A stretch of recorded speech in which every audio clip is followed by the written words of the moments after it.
रक्षाबंधन के त्योहार की डेट को लेकर लोगों में बहुत कंफ्यूजन है। अगर आप भी दुविधा में हैं, तो बता दें कि इस बार राखी का त्योहार 11 अगस्त 2022 दिन गुरुवार को ही मनाया जाएगा। बहनों को भाइयों को राखी शुभ मुहूर्त में ही बांधनी चाहिए, जबकि भद्रा काल में राखी बिल्कुल नहीं बांधनी चाहिए। आइए जानते हैं रक्षाबंधन की सही तारीख, राखी बांधने का शुभ मुहूर्त और भद्राकाल कितने बजे तक रहेगा।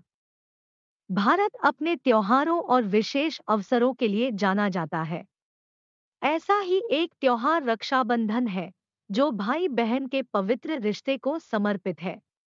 रक्षाबंधन के इस पावन त्योहार पर बहनें अपने भाइयों के हाथ पर राखी बांधती हैं और रक्षा का वचन मांगती हैं। साथ ही साथ बहनें अपने भाइयों की सुख समृद्धि की कामना करती हैं। इस बार रक्षाबंधन 11 अगस्त 2022 गुरुवार को मनाया जाएगा। रक्षाबंधन का शुभ मुहूर्त हिंदू पंचांग के अनुसार श्रावण मास की शुक्ल पक्ष की पूर्णिमा तिथि 11 अगस्त गुरुवार के दिन पूर्वाह्न 10:38 से शुरू होकर उसके अगले दिन 12 अगस्त शुक्रवार को सुबह 7:05 पर समाप्त होगी।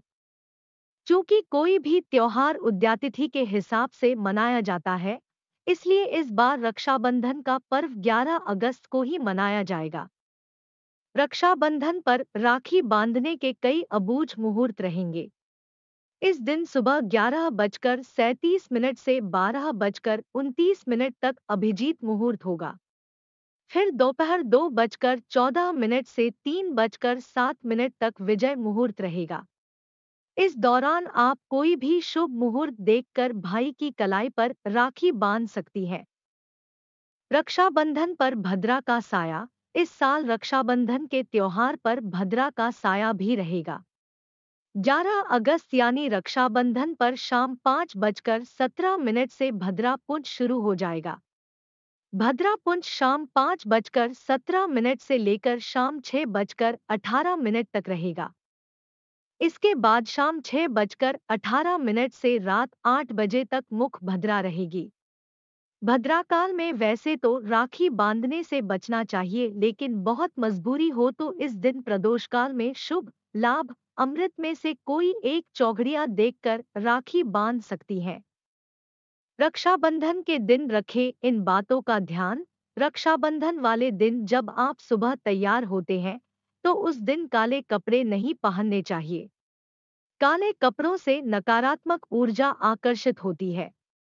जब आप भाई का टीका करती हैं, तो ध्यान रखना है कि भाई का सिर रुमाल से ढका हो। एक बात का ख्याल और रखना है कि भाई का चेहरा दक्षिण दिशा की तरफ न हो। माथे के ऊपर जब आप चावल लगाते हैं, तो ध्यान रहे कि चावल टूटे हुए न हो, क्योंकि टूटे हुए चावल शुभ नहीं माने जाते। जब आप अपने भाई की कलाई पर राखी या धागा बांधते हैं, तो ध्यान रखना है कि राखी या धागे की गांठ 3 होनी चाहिए। 3 गांठों की बहुत अहमियत है।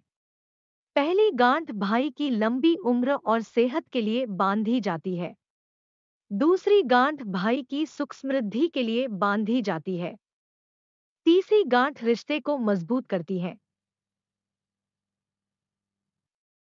ये 3 गांठें ब्रह्मा, विष्णु और महेश को भी संबोधित करती हैं।